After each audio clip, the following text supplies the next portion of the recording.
자, 오늘은 전산세무 2급 85회 그리고 88회 두 회차의 결산을 보도록 할게요. 자, 회계 순환과정 전체적 범위에서 결산 부분을 회계 프로그램이 이제 수행을 하시는데 간단하게 내용을 살펴보시면 이 결산 수정 분계 파트를 여러분들이 하시는 거예요. 결산 수정 분계에는 매출원가 등을 계산을 하고 기업 회계 기준에 맞게 자산 부채를 평가하고 계속 기업을 가정하는데 인위적으로 기간을 끊어서 단기의 수익과 단기의 비용으로 단기 이익을 계산하기 위해서 결산을 위한 손익 전이 분계를 하게 돼요. 그래서 결산 수정 분계를 하고 나면 다시 시산표를 작성을 하고 그래서 얘를 수정 전 시산표, 수정 후 시산표라고 부르고요. 그래서 이 시산표를 작성한 후에는 결산의 본 절차인 열려있는 계정들, 장부를 마감을 해요.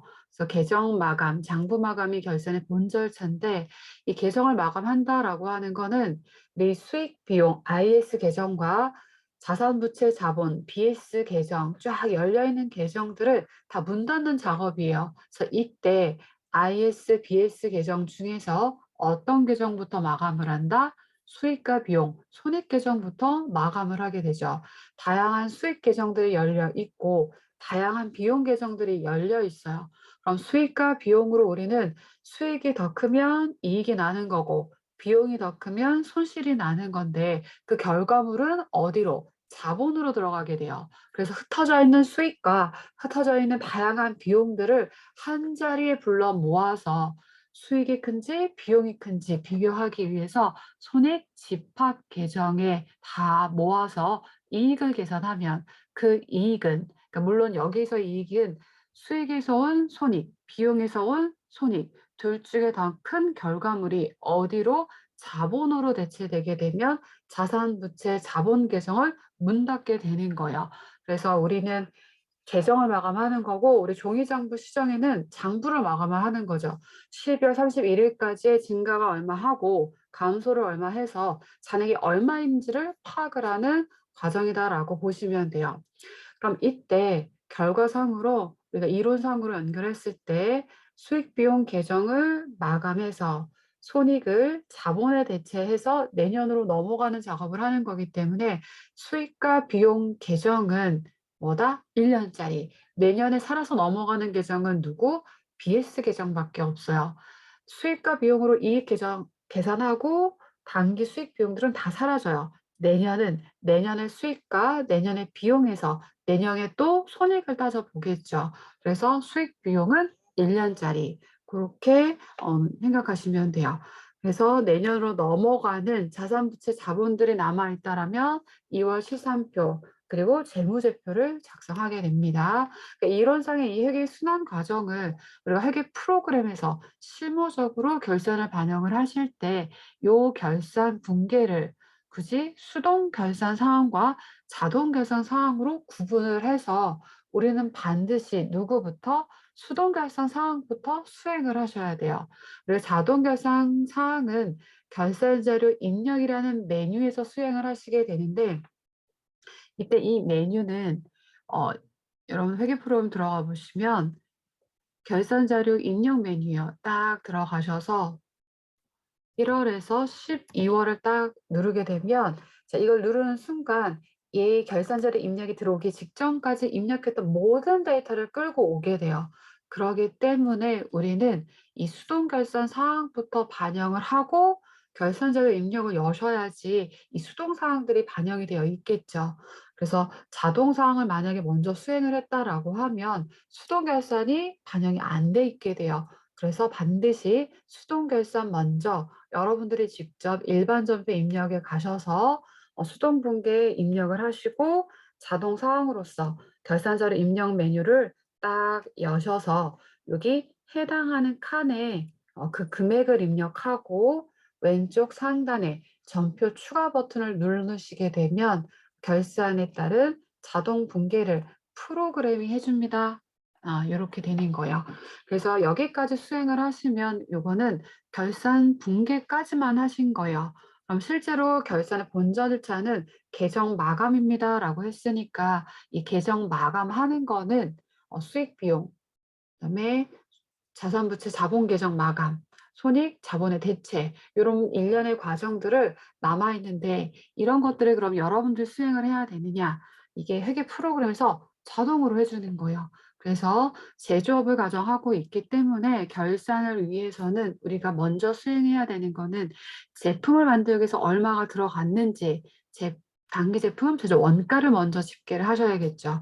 그래서 또 우리 이전에 나눠드렸던 우리 제손이제 프린트가 있으실 거예요. 그래서 요거 보시면은 제조 원가 명세서로서 단기 제품 제조 원가를 파악을 해야지만 얘가 팔리면 매출 원가. 그래서 단기 제품 제조 원가로서 매출 원가를 계산해야지만 또 단기 순이익을 계산할 수 있고요. 단기 순이익은 전기에서 넘어온 전기월 미처분 이익 잉여금과 합산이 돼서 단기 말에 미처분 이익 잉여금으로서 재무상태표에 파악이 되는 거예요. 그래서 우리 결산의 순서는 제조 원가 명세서를 작성해서 손익계산서, 손익계산서 다음이 이익잉여금 처분계산서, 그 다음이 재무상태표에 해당을 해요. 그래서 결산의 순서는 어떻게 이루어진다? 제, 손, 이, 제로. 그래서 여러분들이 이 순서를 외우고 계셔야 됩니다. 제, 손, 이, 제. 그래서 제조업인 경우 단기 결산 시는 제, 손, 이, 제 이렇게 연결을 하셨더라면 다시 결산 내용으로 넘어오시면 이 과정을 여러분들이 직접 하나하나 하는 게 아니라 해당 메뉴에 들어가셔서 12월 31일 날짜 넣고 ESC를 누르게 되면 자동으로 프로그램이 집계해서 다음으로 넘겨주는 거예요. 그래서 제 손 넘겨주고 이익잉여금 처분계산서로 또 넘어가게 되는데 위에서 보시면 수익과 비용의 손익이 자본에 대체됩니다라고 했는데 이 자본에 대체되는 분께는 여기 이익잉여금 처분계산서에서 수행을 하시게 되는 거예요. 그래서 여기에서도 역시 여러분들은 전표 추가 버튼만 눌러주시게 되면 프로그램이 자동으로 분계를 해줘요. 우리 시험에서는 이익잉여금 처분 계산서에 내역을 반영하시오라는 문제가 나와요. 그러면 단기 이익 난 거에 대해서 내년에 주주총회를 통해서 처분을 할 건데 이 처분 내역만 반영하시면 돼요. 예를 들어서 주식 배당 1,000만 원, 현금 배당 2천만 원. 이런 식으로 문제에서 제시된 대로 각각의 해당 칸에 입력하시고 점표 추가 버튼을 눌러주면 손익 자본에 대체되는 분께 자동, 그리고 재무상태표를 마감하시면 돼요. 그래서 우리 시험에서 만약에 이익잉여금 처분계산서 작성 문제가 나온다라고 하면 결산 분계를 수행하신 후 제 손 들어갔다가 이익잉여금 처분계산서에 가서 이 처분 내역을 반영하고 전표 추가 버튼을 눌러주시면 되고 여기까지만 수행하시면 돼요. 특별한 얘기가 없다라고 하면 여기까지. 또는 이익잉여금 처분 내역을 반영하는 문제가 없다라고 하면 이 결산분기 상황까지만 수행을 하시면 됩니다. 그래서 이 결산 분기는 수동과 자동으로도 구분이 되어져서 여러분들은 이 수동상을 먼저 하기 위해서 스스로 구분을 하실 줄 아셔야 되기 때문에 우리는 자동사항을 외우고 갑시다라고 했어요. 그래서 어느 정도 이제 앞선 내용에서 자동사항들을 정리하셨으니까 우리 다시 한번 그냥 자동사항에 어떤 게 있더라 하고 문제풀이로 이제 들어가도록 할게요. 자, 자동은 기말 재고액을 딱딱딱 입력을 하면 이런 분계 자동으로 해줍니다가 되고 근데 이런 분계 자동이 기본 세팅인데 그 외의 분계는 얘가 할 줄 몰라요. 그래서 그때는 뭐가 된다? 수동 분계 사항이 되겠죠. 그래서 재고 자산이 본래 계정 외에 다른 계정으로 넘어가는 부분들이 나왔다라고 하면 그건 수동 사항이니까 먼저 수행을 해주시면 되고요. 기말재고액 딱딱딱 감가, 대충, 태충, 법인세가 자동이에요. 그래서 우리 감가상각을 위해서는 고정자산 등록 메뉴에서 입력을 하는 문제 유형도 나올 수 있어요. 뭔가 계산을 시키게 되면 거기서 수행하시고 역시 자동 사항이니까 이리 오셔서 상단에 툴바를 이용하시면 되고요. 네, 우리 문제는 주로 금액을 이미 계산된 걸 알려주면 해당 칸에다가 알려준 금액을 바로 반영을 해주시면 돼요. 그래서 여기 프린트에 나와 있는 거는 해당 금액을 바로 알려줬다. 즉 설정액을 알려줬다면 결산 반영 금액에 바로 입력. 뭔가 계산이 필요하다라고 하면 상단 툴바를 이용하게 됩니다. 그래서 감가상각도 자동상. 우리 무형자산 한각 문제는 보통 이제 여러분들이 직접 계산을 하셔야 돼요. 그래서 무형자산의 상각 문제 유형은 사용한 때부터 상각합니다가 전제가 되고 당연히 그다음에 직접 상각법을 주로 쓰기 때문에 미상각 잔액을 잔존 내역연수로 나눠서 단기 상각액을 여러분들이 계산하는 정도의 유형이 자주 등장하기 때문에 여러분들은 미상각 잔액을 잔존 내역 연수로 나누어서 단기 상각액을 계산한다는 거 기억하시면 되고요. 프로그램에서 자동 분계 해줍니다. 물론 이 자동 분계 사항은 여러분들이 직접 일반 전폐 수동 분계 하셔도 돼요.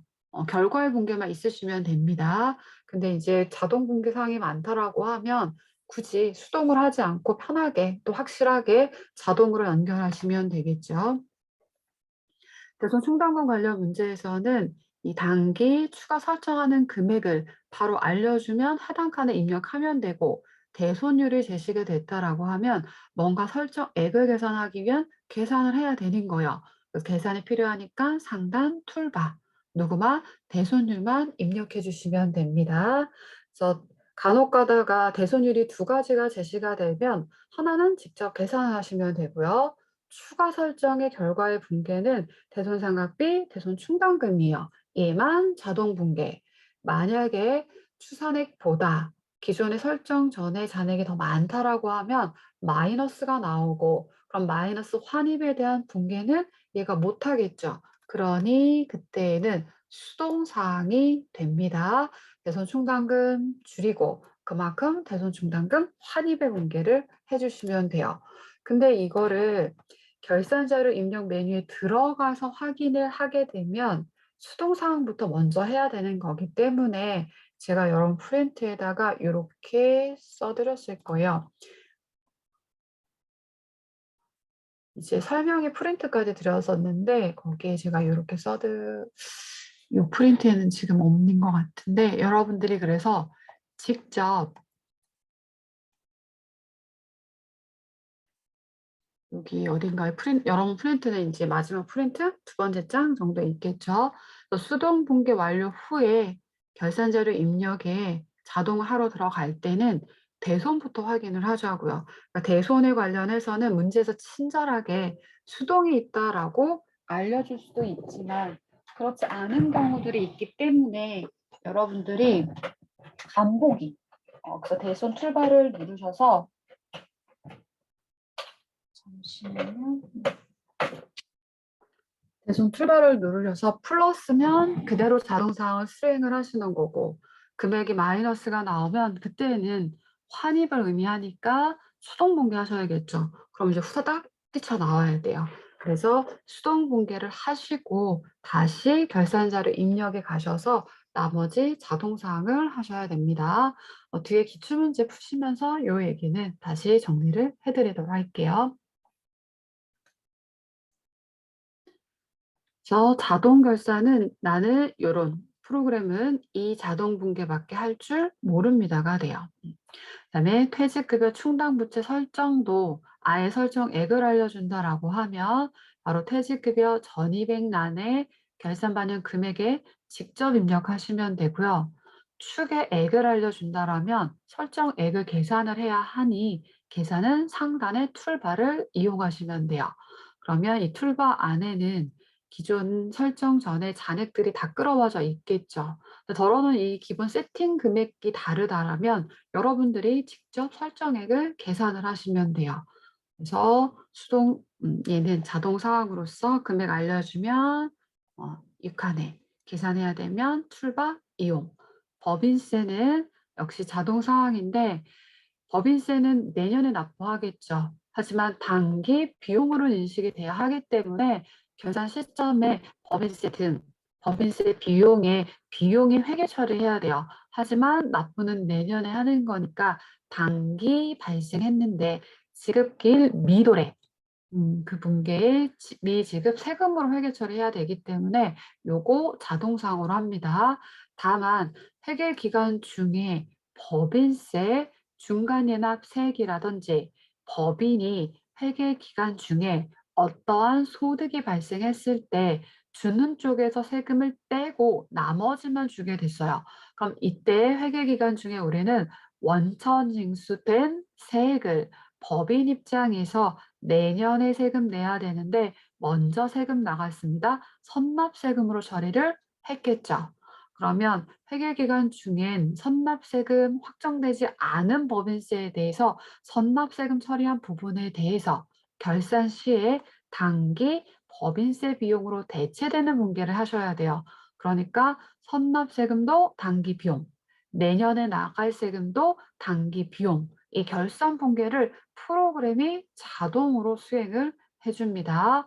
그러기 위해서 여러분들은 문제에서 제시한 법인세 추정해서 계산한 추산액은 제시해줘요. 중간연합 세액은 이미 나간 거기 때문에 장부에 기록이 됐거나 문제가 제시를 30원을 만약에 해줬다라고 하면 100원에서 30원을 뺀 70원만큼을 여러분들이 계산하시면 돼요. 그러면 이 70원만큼이 미지급 세금이 되겠죠. 그래서 100원은 추산액, 중간예납액 30원은 선납세금, 미지급액인 70원만큼이 미지급 세금이 되기 위해서 요것만 계산하시고 실제로 입력을 할 때는 이미 기록되어 있는 선납세금도 2분기 해야 되고 미지급액도 2분기가 돼야 되니까 여러분들은 각각 한 번씩 더 입력을 해주시면 돼요. 얘도 역시 기출문제 풀면서 다시 연결을 해드리도록 할게요.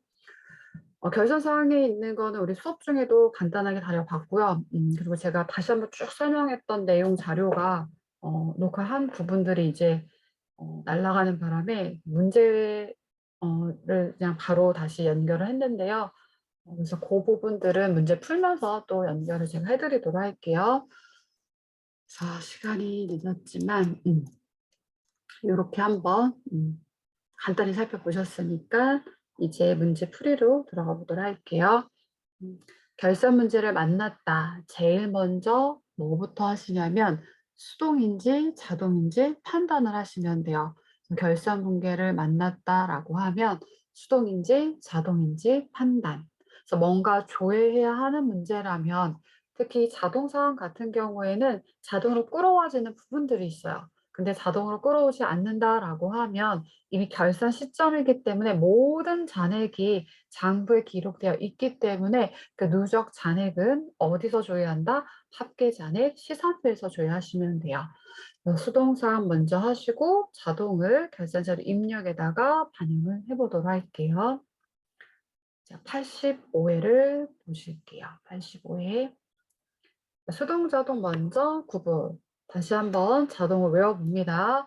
기말 재고액 딱딱딱. 감가, 대충, 해충, 법인세는 자동. 물론 수동으로 반영하는 부분들이 있을 수 있습니다. 그래서 기본 자동 사항을 외우고 이제 문제를 풀어갈게요. 자, 1번은 제조공장 화재 보험료, 뭔가 수익과 비용과 관련된 게 나왔다? 무조건 수동사항이에요. 그래서 1번은 수, 앞에다가 수라고 체크하고요. 단기 중 실질 현금보다 장부상 현금, 자동에 이런 거 없었죠. 얘도 무조건 수.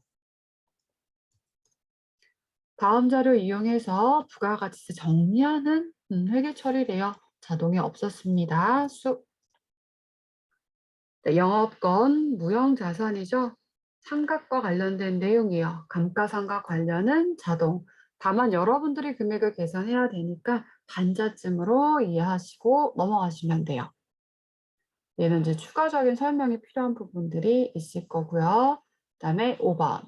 결산일 현재 외상 매출금 대손 관련된 거죠. 그러면 얘는 자동이 되겠죠. 그래서 세 문제는 수동이고 두 문제는 자동인데 그 자동 내용 중에서 이론상에 추가되는 부분들이 있으니까 추가 설명하고 연결을 해보도록 할게요. 자, 먼저 1번.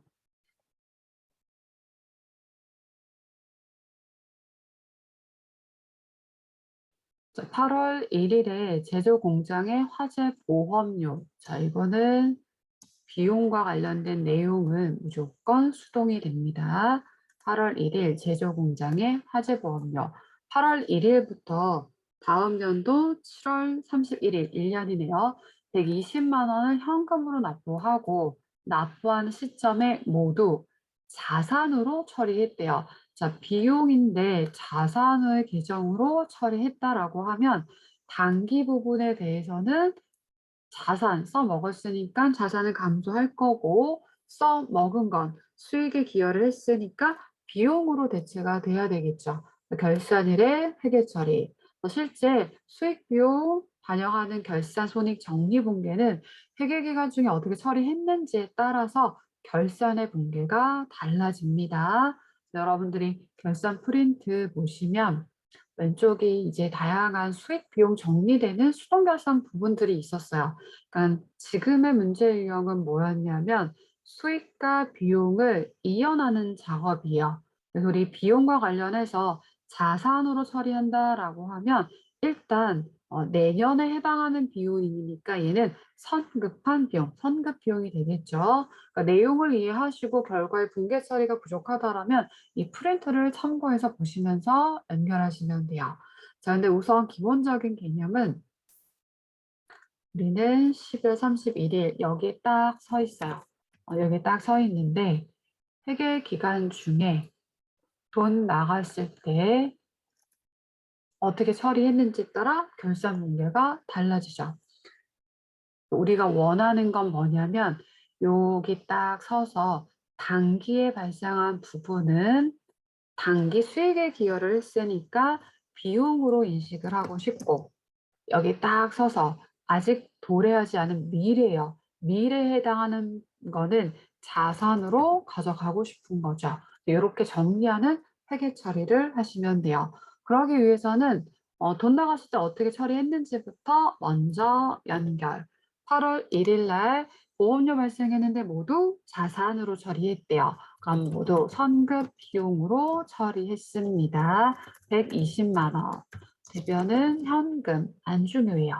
이렇게 처리했다가 12월 31일이 됐대요. 12월 31일 날 그럼 우리가 여기에서 7월 1일 날 돈 나갔을 때 비용 아닌 자산을 잡았습니다가 되는 거니까 여기 딱 서서 요만큼은 써먹었다고요. 요만큼은 이제 써먹었으니까 그만큼 자산은 줄어들고 요 자산은 줄어들고 써먹은 만큼 단기 비용으로 인식하시면 되겠죠. 그래서 대변에 자산 감소 선급 비용 자산 줄고 단기 쓴 거 비용인데 공장이니까 500번대 보험료라는 비용. 그럼 단기 써서 줄어든 만큼 금액을 계산하시면 되겠죠. 단기 수익에 기해서 사용한 부분만큼 120만 원에 대해서 계산하시면 돼요. 전체 12개월 중에서 단기 써서 줄어든 만큼 우리가 원하는 만큼을 올리시면 돼요. 8월, 9월, 10월, 11월, 12월 5개월에 해당하네요. 그러면 5개월을 계산. 이렇게 계산하시면 계산기 두드리시면 되겠죠. 120만 원 곱하기 5 나누기 12. 그러면 요 50만 원에 해당하는 부분 자산 처리했던 거 감소. 단기에 써서 단기 비용 10만 원. 도 50. 이렇게 해주시면 되죠. 그 선급 비용은 뭐다? 자산. 그래서 우린 현금주의가 아니라 발생주의 회계인 거예요. 그래서 단기 발생한 것만 비용이 되고 이 시점에서 내년에 해당하는 부분은 자산으로 가져갑니다. 이렇게 회계 처리해 주시면 되고요. 자, 그 다음에 2번. 단기 중에 실제 현금보다 장부상 현금이 10만 원 과다하대요. 장부가 더 큽니다죠. 장부가 더 큽니다. 그래서 현금 가부족으로 처리했던 이제 포인트는 얘네요. 우리가 현금 가부족이라는 계정 과목으로 처리를 했었대요. 그러면 현금 가부족은 임시 계정이니까 얘는 결산일에 없애줘야 돼요.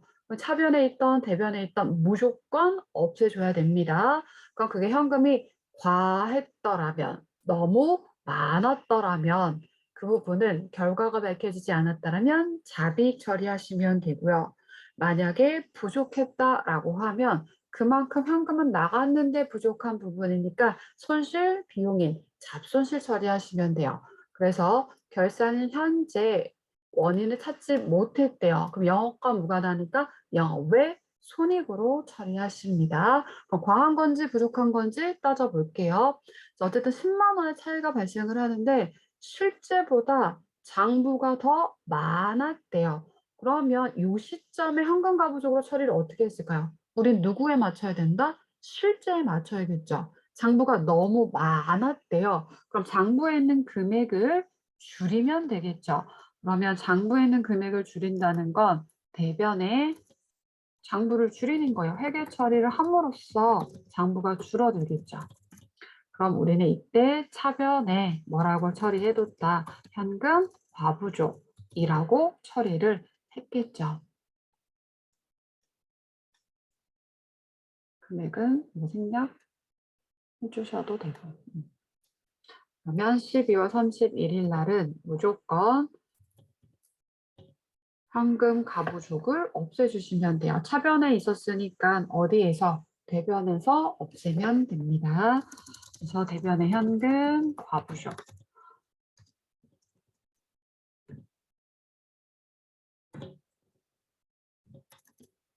차변에 올 수 있는 항목은 어차피 비용 발생이에요. 그래서 차변에는 잡손실이라고 처리해 주시면 돼요. 영업과 무관합니다. 굳이 이론을 챙기면 900번대 잡손실 10만 원 이렇게 처리. 그런데 이제 간혹 가다가 이 판단이 조금 혼란스럽게 생각하시는 분들이 있어요. 그러면 정상적인 백데이터라고 하면 장부로서 우리가 확인을 하실 수 있어요. 자, 한번 보도록 할게요. 내가 이 내용이 조금 부족했다. 그러면 장부 활용하는 방법. 결산이니까 모든 회계 처리는 이미 장부에 들어있어요. 결산 시점에 조회는 어디에서 한다? 합잔시에 들어가 보자고요. 그래서 들어가 보시면 합계잔의 시산표 12월 31일 엔터. 그러면 내가 현금가부족이라는 회계처리 이미 했다고 했으니 여기 어딘가에 들어있겠죠. 그럼 당연히 결산시에 정리돼야 되는 부분들은 다 유동성이 높다라고 말씀드렸어요. 찾아 헤맬 게 아니라 어디에 있다? 유동자산. 여기 있겠죠. 그럼에도 긴장해서 이게 눈에 잘 안 들어온다. 그럼 항상 우리를 찾기는 컨트롤 F 하시면 돼요. 현금 과부족 해서 찾으면 이렇게 띄워주겠죠. 그러면 이 현금 과부족이 어쨌든 결산 직전이에요. 장부에 차변의 잔액이 있다면 반드시 대변에 없어줘야겠죠. 그래서 대변의 일을 없애고 그러다 보면 차변이 비고 차변에 올 수 있는 항목은 비용 항목입니다. 연결해 보시면 됩니다. 이렇게 처리하셔도 되고 이 합계잔의 시산표는 뭐예요? 출력이죠. 뭔가 입력을 했기 때문에 결과의 출력문들을 보는 거예요. 그래서 이런 장부들은요. 여기 따닥 하면 입력 세부 전표를 확인해 보실 수가 있어요. 그래서 얘도 따닥 한 번 더 해볼까요? 아, 일반 전표에 현금 출금으로써 이렇게 회계 처리를 했었구나. 대변 현금 출금인데 원인 몰라서 차변에 현금 가부족 처리했었구나. 이렇게 또 확인해 보시면 되세요. 그래서 뭔가 확실하지 않는다, 뭔가 조회해서 연결할 수 있는 부분들은 최대로 활용을 하시면 됩니다. 자, 2번 수동사항으로 연결을 하셨고요. 자, 그 다음에 3번 부가가치세 정리 회계 처리입니다. 자, 우리 부가세 과세 기간은 1기와 2기인데 중간에 예정, 확정으로 이제 구분 지어서 계속법인인 경우엔 결과적으로 1년 중에 4번의 신고납부가 있죠. 그래서 모든 해당 과세기간 종료 일자로 정리하는 회계 처리를 하시게 되는데 마침 이 기는 10월에서 12월이고 12월 31일에 정리를 해서 다음 연도 1월 25일에 신고납부를 하다 보니까 이 결산이 딱 맞아 떨어지겠죠. 그래서 결산본계로서 문제화돼서 출제가 되니까 결산 정리하는 부가가치 정리분계를 다시 연결을 해볼게요. 자, 매입 매출 전표에 입력했던 매출 회계 처리, 그다음 매입의 회계 처리가 있고 결과적으로 여러분들의 매입 매출이 익숙하고 부가세 신고서까지 반영 다 해보셨으니까 이 계정 과목 정도로 구분 충분히 되시겠죠. 부가가치세에서 부가세 거래에서 예수한 거는 받아놨다가 나갈 돈이니까 누구다? 부채. 부가가치세 거래에서 내가 매입 시에 부담은 했는데 업무 관련이라서 공제가 된다라고 하면 어차피 공제 받을 거니까 얘는 자산이죠. 매입 시에 부담한 매입세액은 공제가 되는 매입세액은 부가세 대급금이요. 얘를 결산 시점에 정리하는 회계 처리하래요. 그러니까 부채가 원래 대변에 있고 정리되면 차변에 없어지고 자산 원래 차변에 있는데 정리되면 대변에 없어지겠죠. 만약 매출에서 받아둔 예수금이 더 많다라고 하면 납부세액인 거고요. 내가 매입해서 환급세액이 많다라고 하면 부가세 대급금이 많다라고 하면 환급세액이 나오는데 결산일에 들어오는 건 아니니까 그때는 미수금으로 처리를 해주시면 돼요. 그러니까 문제가 다 친절하게 얘기를 해줬습니다. 자, 이 단순하게 이 계정의 성격과 결과에 분개하셔도 돼요. 조금 더 내용을 이제 살펴보도록 할게요. 우리가 예를 들어서 다시 한번 연결합니다. 회계기간 중에 이제 2기 확정이니까 10월에서 12월 31일에 요 기간 중에 어떤 거래가 있었겠죠. 얘는 언제 1월 25일에 까지죠. 신고, 납부합니다. 납부만 이때 하고 환급은 언제 이루어진다? 해당 과세기간 확정 신고 일로부터 얼마 이내에 30일 이내에 환급이 이루어져요. 어쨌든 내년으로 넘어가기 때문에 우리는 이 결산일 과세기간 종료 일자에 정리하는 회계 처리 하시면 돼요. 그래서 12월 31일 날에 10월 31일 날에 자, 문제 보면서 연결하세요. 부가세 예수금 부채 있던 거 없어지면 차변이라고요. 그래서 부가세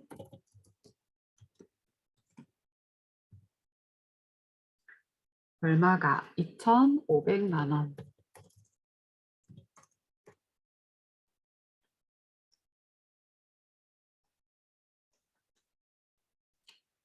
매입해서 매입세 공제받는 부가세 대급금은 따로 환급받는 게 아니라 낼 거에서 빼면 되겠죠. 부가세 대급금 3,500만 원.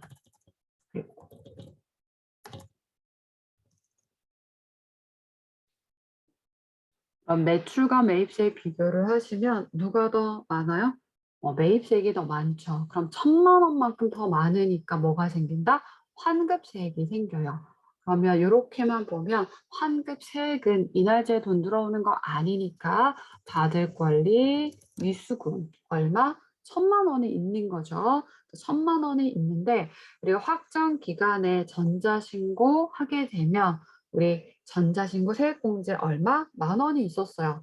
그럼 이때 환급세액은 늘어나게 되는 거고 납부세액은 줄어들게 되죠. 그럼 그만큼의 10,000원만큼은 무조건 뭐라고 처리한다? 잡이익 처리하는 거예요. 그래서 잡이익은 수익이니까 대변에 10,000원. 환급세액은 늘어납니다라고 했으니까 차변 대변 금액도 일치시키다 보면 이 차액이 딱 얼마가 1,001만 원이 돼요. 이렇게. 그리고 실제로 이 미수금은 세무서에서 들어오겠죠. 그래서 만약에 거래처가 언급이 된다라고 하면 또는 문제에서 거래처 생략 이런 경우를 제외하고는 땡땡 세무서 쳐보시면 되겠죠. 앞에 무슨 관할 세무서 언급되면 이렇게 쳐보시면 됩니다. 문제로 잠깐 돌아가면 부가세 예수금은 예수의 돈 부채, 부채 감소는 차변, 부가세 대급금은 내가 공제받아야 되는 자산 개정 처리가 되어 있으니까 정리, 전자신고, 세액공제. 자, 모든 회차가 항상 친절한 거 아니에요. 내가 당연히 알아서 환급세액이라고 하면 미수금, 납부세액이라고 하면 미지급 세금으로 처리하고 전자신고, 세액공제는 무조건 자비익으로 처리해 주시는 거 익혀가시면 됩니다. 그래서 이렇게 부가세 예수금이 더 많다라고 하면 또 그 차익만큼 대변의 미지급 세금이라고 해주시면 돼요. 자, 근데 하나 더 연결 추가를 해보도록 할게요. 우리 2기 확정인데 우리는 과세 기간이 1기, 2기잖아요. 그래서 2기의 예정은 언제? 7월 1일부터 9월 30일까지죠. 그럼 요 기간에 만약에 미수금이 환급세액이 있었어요. 그럼 환급세액은 예정된 환급이 안 되고 예정신고 미환급세액이 확정 때 반영이 되는 거죠. 그럼 그 부분만큼도 어떻게 여기 미수금으로 반영이 되게 됩니다. 그래서 요거는 하나 추가를 한다라고 하면 만약에 예정 신고 미환급세액이 있다. 그럼 그때 당시 뭐라고 처리했을 거다. 9월 30일 날 시점에 미수금으로 처리해 놨겠죠. 그 부분이 여기에 미수금으로 해서 없어지고 이렇게 회계 처리하시면 돼요. 요것도 미수금이라고 처리. 이 정도만 추가해서 하시고 문제 나오시면 반영을 또 해보시면 되세요.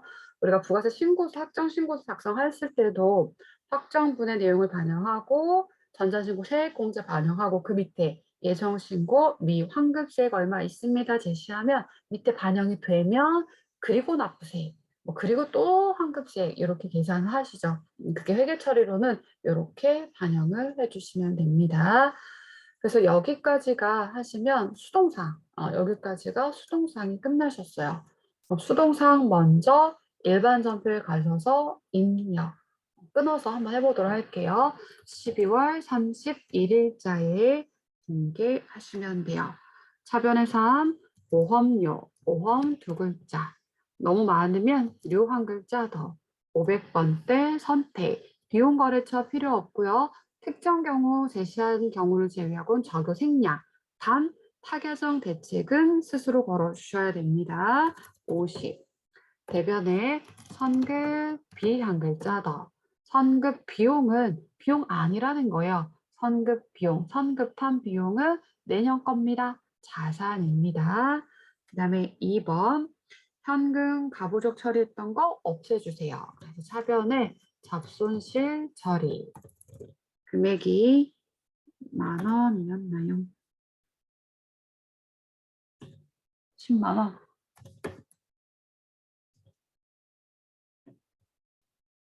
대변에 현금, 현금을 이제 많이 입력하다 보면 감이 생기는데 현금을 하면 현금이 뜨겠죠. 그래서 현금과 부족 이렇게 해서 선택. 그다음에 차변에 3. 부가세 예수금 부채가 먼저 없어지고요. 2,500. 차변에 미수금. 제가 101번 현금, 108번 외상 매출금. 미수금도 웬만하면 외우세요. 왜? 귀찮아요. 왜? 미수금을 이렇게 딱 누르면 이거 자동으로 되네요. 얘가 엄청 귀찮은 애였었는데 이제 프로그램도 점점 좋아요. 두 글자만 하게 되면 이렇게 뜨죠. 미수금 세 글자. 제가 세 글자짜리는 세 글자 한 방에 됩니다. 뭐 이렇게도 표현을 하는데 두 글자를 하게 되면 이 찾아가기가 너무 힘들어요. 그래서 세 글자를 하거나 저처럼 이제 세 글자 한 번에 하거나 또는 미수금 120분 정도는 외워주시면 편하겠죠. 요 문제에선 거래처가 없었나요? 혹시 있으면 없으니까 넘어가시면 돼요. 넘어가고 금액은 10010 플러스 대변에 부가 대급금 하시면 금액이 3,500 대변에 자비 세 글자 하시면 됐겠죠. 세 글자는 한방. 이렇게 해서 수동 분계사항이 끝났습니다. 그럼 이제 자동사항을 하러 가시면 되는데 이 자동 중에서 조금 난이도가 있는 문제 유형이에요. 그래서 이론에서 재무회계에서 세무이급 범위로 배우실 건데 그 내용이 조금 먼저 나왔다라고 보시면 되고 이거 다뤄줄 거니까 한번 간단하게 얘기만 듣고 반영을 해보도록 할게요. 자, 무슨 얘기냐면 2021년 1월 1일 무형자산 상각 후, 그러니까 전년도에 상각 후 남아서 넘어온 잔액이 400만 원이래요. 그러면 우리가 회계기간이 쭉 있는데 지금은 2021년도래요.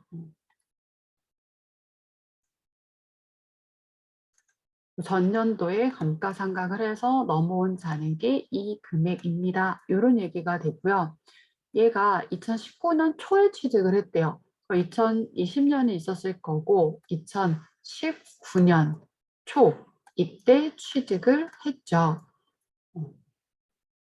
회사는 당해년도부터 영업권의 내용 연수를 기존의 10년에서 6년으로 변경을 한대요. 그래서 우리가 이제 뒤에서 배우시게 될 건데 기존의 감가상각 방법을 쓰고 있었어요. 근데 갑자기 정액법 쓰다가 정리법을 바꾸고 또는 뭐 재고전환 평가하는 방법들이 있겠죠. 근데 그런 방법들을 계속 마음대로 바꿀 수 있는 게 아니라 전년도에 썼던 걸 지속적으로 같은 방법을 쓰는 게 맞아요. 원칙적으로 맞는데 그렇다면 이러한 방법들을 바꿀 수 없느냐? 바꿀 수 있어요. 그걸 회계 변경이라고 하는데 회계 정책의 변경이라는 게 있고요. 회계 추정의 변경이라는 게 있어요. 그래서 회계 정책의 변경, 회계 추정의 변경이 있습니다. 기본적으로 무슨 방법이 바뀌었다? 정책의 변경이라고 생각하시면 되고요. 뭔가 추정치들이 있었죠. 그건 추정의 변경이라고 보시면 되는데 이 감가상각이라고 하는 건 뭐예요? 어차피 가치가 줄어든 거 눈에 보이지 않기 때문에 이 가치 감소 부분을 감가상각하는 건 모조리 다 추정치예요. 우리가 정액법으로 감가상각한다는 거 얼마인지 몰라요. 같은 금액으로 가치가 준다라고 볼게. 이것도 추정치고요. 내용 연수가 5년? 한 5년 정도 쓸 수 있을 것 같아. 이것도 추정치예요. 잔존가에 5년 지나서 팔면 50만 원 받을까? 이것도 추정치예요. 그래서 결과적으로 감가상각과 관련된 건 다 추정의 변경이다라고 보시면 되는데 그러면 이때 이 정책의 변경은요, 뭔가 좀 방법이 바뀐 거다, 중요하다고 좀 생각을 하시면 돼요. 그래서 정책의 변경을 적용할 때는 옛날 거부터 다 뜯어 고쳐야 돼요. 그걸 우리가 뭐라고 표현을 하냐면 소급 적용하다 이렇게 표현을 하죠. 소급법이라고 할 거고요. 소급법. 그리고 추정의 변경이라고 하는 건 어차피 추정을 했는데 그 추정치가 바뀌었대요. 그래? 그럼 어떻게? 지금부터 앞으로만 이렇게 쓰시면 돼요. 그래서 그걸 전진법이라고 할 겁니다. 전진법. 그냥 그래 지금부터 앞으로만. 그러면 지금 어찌됐든 감가상각 관련이고요. 기존에 10년에서 6년으로 변경을 했대요. 이건 무슨 변경? 추정의 변경이 되는 거죠. 추정의 변경입니다. 그럼 어떻게 하자? 지금부터 앞으로만 전지법을 쓰시면 돼요. 10년 내용 연수를 이렇게 변경하는 거 전진법에 해당을 합니다. 그러면 기존 10년이었을 때는요. 2019년도에 취직을 해서 그때 한 번 감가상각을 하고 전년도에 또 한 번 감가상각을 했죠. 두 번 감가상각을 하고 지금이 단기가 된 거예요. 단기가 됐습니다. 그러면 6년으로 변경을 하게 되면 이미 몇 년이 지나간 거예요? 2년이 지나간 거죠. 그럼 잔존 내용 연수는 얼마가 된다? 4년이 되는 거예요. 잔존 내용은 4년이 되는 겁니다. 그래서 좀 단순화시키세요. 이번 문제에서는. 어쨌든 전년도에서 넘어온 미상각 잔액을 앞에 계산식 있었어요. 미상각 잔액을 무엇으로 잔존 내용 연수로 나눠줍니다. 라고 했으니 미상각 잔액이 400. 이를 몇 년으로? 4년으로 나눠주시면 돼요. 그래서 얘 같은 경우는 6년으로 바뀌었으니 어떻게 지금부터 앞으로만 잘 적용합시다. 전진법. 그래서 6년으로 바꾸는 건데 그 중에서 2년이 이미 감가상각했으니 4년이 되는 거다라고 보시면 되죠. 단기상각액은 얼마? 100만 원. 100만 원이 되겠죠. 그러면 이 감가상각은 자동사항입니다라고 했으니 금액 계산해서 해당 칸에 입력하면 프로그램이 자동으로 분류해 줍니다. 자동이지만 어떤 분계를 자동해 주는지 한번 분계는 하고 갈게요. 12월 31일 무형 자산 상각비 위에서 계산한 금액 100만 원. 영업권 누계획 설정하기도 하는데 보통 무형자산은 직접 차감법을 씁니다라고 했어요. 그러니 대변에 해당 무형자산을 직접 상각 100만 원. 그러니까 이렇게 감가상각하면 상각하지 않은 미상각 잔액만 남아서 또 내년으로 넘어가겠죠. 그래서 이렇게 해주시면 돼요. 100만 원 입력해도 되고 요 분계 수동으로 하셔도 됩니다. 직접 반영을 해보도록 할게요. 그 다음에 5번도 자동 사항인데요. 대손 충당금 관련해서는 마이너스가 뜨면 수동이 될 수도 있습니다. 라고 했으니 결산자료 입력에 들어갔을 때 누구부터? 얘부터 한번 해보도록 할게요. 외상매출금 잔액에 대해서 잔액은 이미 다 끌어왔겠죠. 1% 추정률을 설정하고요. 단기대여금에 대해서는 2%를 한대요. 얘하고 얘의 차이는 뭐예요? 얘는 주된 상거래고 얘는 기타의 수취채권에 관련된 거죠. 그래서 이것도 해당 칸에 입력하면 대손상각비, 대손충당금, 기타의 대손상각비, 대손충당금 자동 분계. 다만 대손율이 두 개가 나와 있으니 하나는 직접 반영을 해보시면 돼요. 근데 이런 표현들을 제가 결산 프린트에 넣어놨으니 이것도 보고 합시다라고 했죠. 대손율이 다르게 나오면 하나는 직접 계산합시다. 요 얘기예요. 그리고 아까 무형자산 계산식은 이렇게 그리고 결과의 분계는 또 이렇게 합니다까지 써 있으니까 프린트 참고하시면서 보시면 돼요. 자동하러 갈게요. 결산자료 입력 클릭. 이미 아까 클릭해 놨던 건데 제가 다시 해볼게요. 보여드리기 위해서 열어놨던 거고요. 아까 수동 분계 했었으니까 이것들이 반영될 수 있게끔 1월에 12월 쭉 떴고요. 두 문제 중에 대손이 있으니까 이제 확인 먼저 해보자고요. 여기서 1% 했더니 플러스 금액이죠. 그러면 이거는 수동사항이 아닌 자동 그대로 맡기면 돼요. 그래서 그대로 맡길 거고요. 문제에서 외상 매출금과 단기 대여금이었어요. 그러면 이 나머지 애들은 없애시면 되는데 단기 대여금이 몇 프로였고 2%죠. 그러면 이 5천만 원에 2%를 설정하시는 거예요. 계산기 열어볼까요? 우리는 5천만 원에 2%. 2% 계산 0.01을 계산하면 100만 원이에요. 근데 이렇게 계산하신 금액인데 설정된 충당금 잔액이 하나도 없으니 100만 원 추가 설정하면 되죠. 그래서 저 같은 경우에는 계산기 워낙 간단하니까 이렇게 하셔도 되고 주인공을 이제 앞에 세우고 단기 대여금은 잔액이 없으니 2% 설정해보는 거예요. 오케이. 단기 대여금 100만 원? 기억했다가 주인공은 1%였으니까 1%를 싹 반영. 외상매출금은 1% 기존에 잔액이 있으니까 100만 원 빼고 추가 설정. 그리고 이 단계 대여금을 아까 확인했던 금액 100만 원으로 이렇게 수정하시는 것도 방법이겠죠.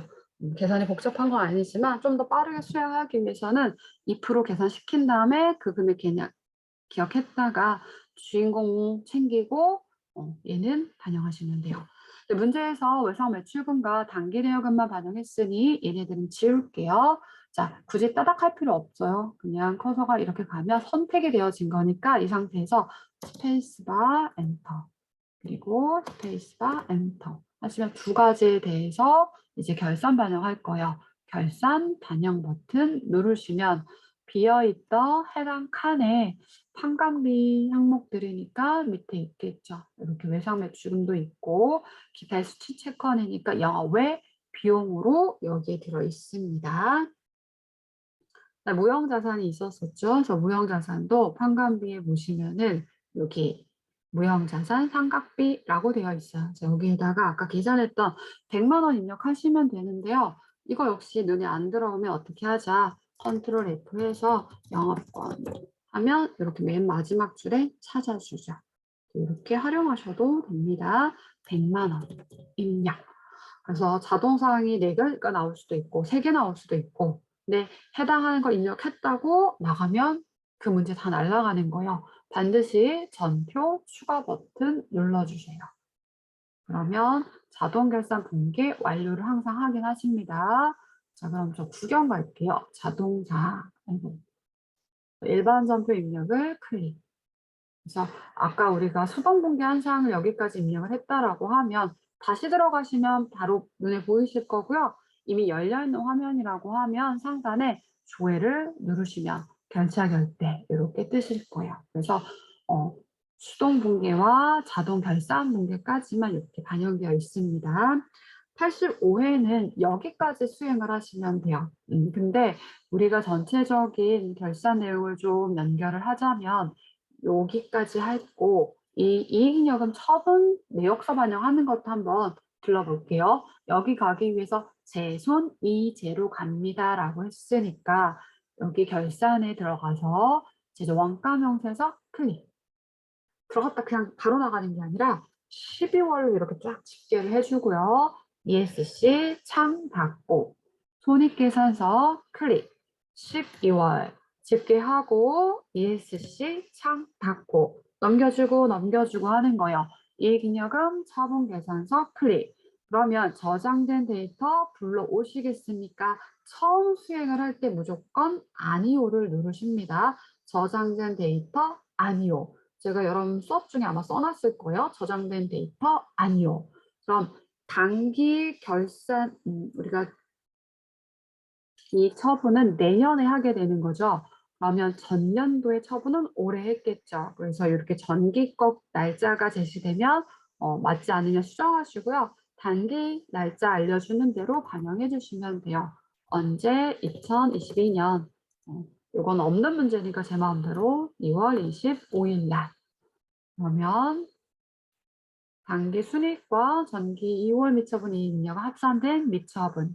우리는 어떻게 처분하고 싶습니다만 반영해 주시면 되는데요. 만약에 문제가 주식 배당 1,000만 원을 하고요. 현금 배당 2천만 원. 그러면 우리가 회계 처리 연결해 보셨죠?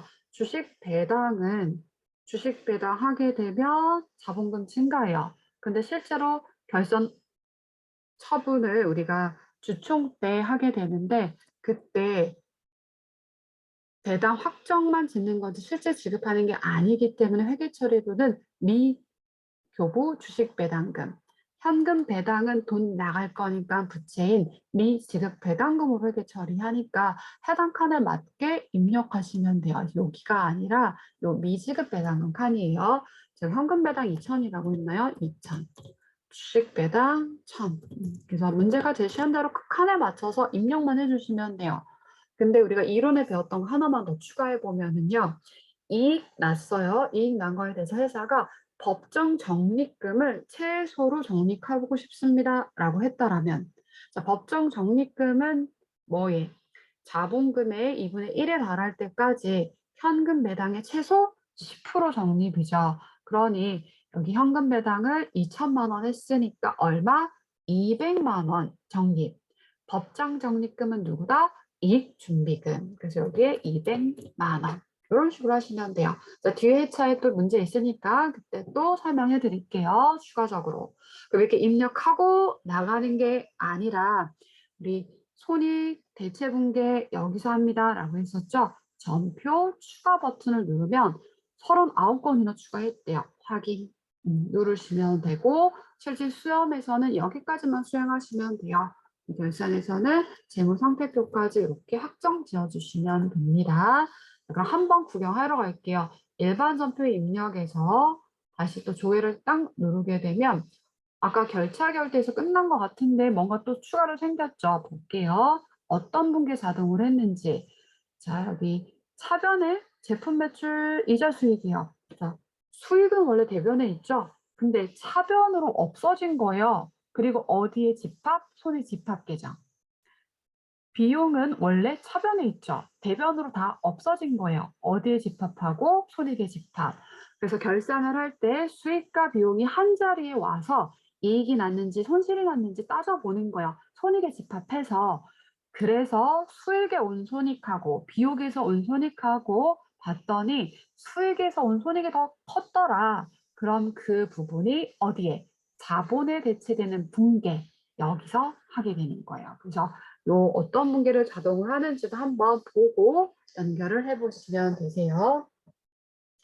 그래서 오늘은 여기까지 85회까지 한번 연결하시고 결산 부분 많으니까 제가 나눠드렸던 프린트 안에서 또 시간 쪼개가지고 간단하게 풀이를 해드리도록 할게요. 예, 수고하셨습니다.